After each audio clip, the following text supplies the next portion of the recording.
നമസ്കാരം, മലയാളി വാർത്തയിലേക്ക് സ്വാഗതം.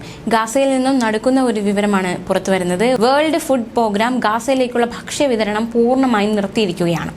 ഇത് നിർത്താനുള്ള പ്രധാന കാരണമായി ചൂണ്ടിക്കാണിക്കുന്നത് ഭക്ഷ്യവസ്തുക്കളുമായി പോകുന്ന ട്രക്കുകൾക്ക് സുരക്ഷയില്ല എന്നതിനാലാണ്. മാത്രമല്ല, ഗാസയിലെ ക്രമസമാധാന നില തകർന്നതും വിതരണം നിർത്താൻ കാരണമായിട്ടുണ്ടെന്ന് റിപ്പോർട്ടുകൾ സൂചിപ്പിക്കുന്നു. വേൾഡ് ഫുഡ് പ്രോഗ്രാമിന്റെ നിലപാട് ഈ വിഷയത്തിൽ ഇങ്ങനെയാണ്: ഇത്തരത്തിൽ വിതരണം നിർത്തുക എന്ന തീരുമാനം നിസ്സാരമായി എടുത്തതല്ല. ഭക്ഷ്യവിതരണം നിർത്തിയാൽ ആളുകൾ മരിക്കാൻ സാധ്യതയുണ്ട് എന്നറിയാം.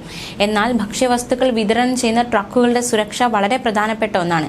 3 ആഴ്ച മുമ്പ് ട്രക്കിന് നേരെ ആക്രമണമുണ്ടായി. ഇതിനെ തുടർന്നാണ് അന്ന് ഭക്ഷ്യവിതരണം നിർത്തിയത്. വിതരണം വീണ്ടും തുടങ്ങിയപ്പോൾ ഞായറാഴ്ചയും തിങ്കളാഴ്ചയും ട്രക്കുകൾക്ക് നേരെ വെടിവയ്പുണ്ടായി. അതുകൊണ്ടാണ് ഇത്തരത്തിലൊരു തീരുമാനത്തിലേക്ക് ഇപ്പോൾ എത്തിയിരിക്കുന്നത്. വേൾഡ് ഫുഡ് പ്രോഗ്രാം അധികൃതർ വ്യക്തമാക്കുന്ന മറ്റൊരു കാര്യം, വിശപ്പ് കൊണ്ട് വലയുന്ന ജനങ്ങൾ ട്രക്കുകളിലെ ജീവനക്കാരെ ആക്രമിച്ച് സാധനങ്ങൾ എടുത്തുകൊണ്ടു പോകുന്നതും വെല്ലുവിളിയാണെന്നാണ്. ഗാസ കടുത്ത ക്ഷാമത്തിലേക്ക് നീങ്ങുകയാണെന്ന് വേൾഡ് ഫുഡ് പ്രോഗ്രാം മുന്നറിയിപ്പ് നൽകി. ഏകദേശം 23 ലക്ഷം ജനങ്ങളെ പട്ടിണി ബാധിക്കുമെന്നാണ് വിലയിരുത്തൽ. ഇതിനിടയിലാണ് വീണ്ടും ഗാസയിലേക്കുള്ള സഹായം നിർത്തിയതെന്നതും വേദനാജനകമായ കാര്യമാണ്. ഗാസ മുനമ്പിൽ ആഹാരം കിട്ടാതെ പിടഞ്ഞു വീഴുന്ന കുരുന്നുകളുടെ എണ്ണം കുത്തനെ ഉയരുകയാണെന്ന് കുട്ടികൾക്കായുള്ള UN ഏജൻസി യുനിസെഫ് പറഞ്ഞിരുന്നു. ഇവിടെ 90% കുട്ടികളും ഭക്ഷണം കിട്ടാതെ പ്രയാസപ്പെടുകയാണ്. 70% കുട്ടികളും പകർച്ചവ്യാധി പിടിമുറുക്കുകയാണെന്നും സംഘടന അറിയിച്ചു.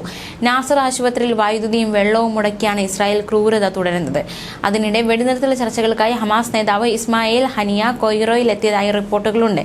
ഈ കുട്ടികൾക്ക് പോലും ആഹാരം കിട്ടാത്ത ഒരു അവസ്ഥ അവിടെ തുടരുകയാണ്. അതിനിടയിലാണ് വേൾഡ് ഫുഡ് പ്രോഗ്രാമിന്റെ ഭക്ഷ്യ വിതരണം നിർത്തലാക്കുക എന്ന തീരുമാനത്തിലേക്ക് അവർ എത്തിയിരിക്കുന്നത്. അത്യന്തം വേദനാജനകമായ ഒരു റിപ്പോർട്ട് തന്നെയാണിത്. അതേസമയം സൗദി അറേബ്യ ഉൾപ്പെടെയുള്ള രാജ്യങ്ങൾ ഇസ്രായേലിനെതിരെ വീണ്ടും കടുത്ത വിമർശനം ഉന്നയിച്ചിരിക്കുകയാണ്. മനുഷ്യത്വരഹിതമായ വിവേചന നടപടികളാണ് ഇസ്രായേൽ തുടരുന്നതെന്ന് നെതർലാൻഡ്സിലെ ദക്ഷിണാഫ്രിക്കൻ അംബാസിഡർ ഉസി മഡോൺസെല പറഞ്ഞു. ഗാസയിൽ ഇസ്രായേൽ ആക്രമണം മാറ്റമില്ലാതെ തുടരുകയാണ്. 100-ലേറെ പേർ ഇന്നലെയും മരണപ്പെട്ടു. കൊല്ലപ്പെട്ടവരുടെ എണ്ണം 29,000 പിന്നിട്ടിരിക്കെ റാഫയ്ക്ക് നേരെയുള്ള ഇസ്രായേൽ പടയൊരുക്കവും തുടരുകയാണ്. എന്നാൽ സുതാര്യമായ സുരക്ഷാ പദ്ധതി ഇല്ലാതെ റാഫയെ ആക്രമിക്കാൻ ഇസ്രായേൽ തയ്യാറാകില്ല എന്ന നിലപാടാണ് US സ്റ്റേറ്റ് വകുപ്പ് സ്വീകരിച്ചിരിക്കുന്നത്. ന്യൂസ് ഡെസ്ക്, മലയാളി വാർത്ത.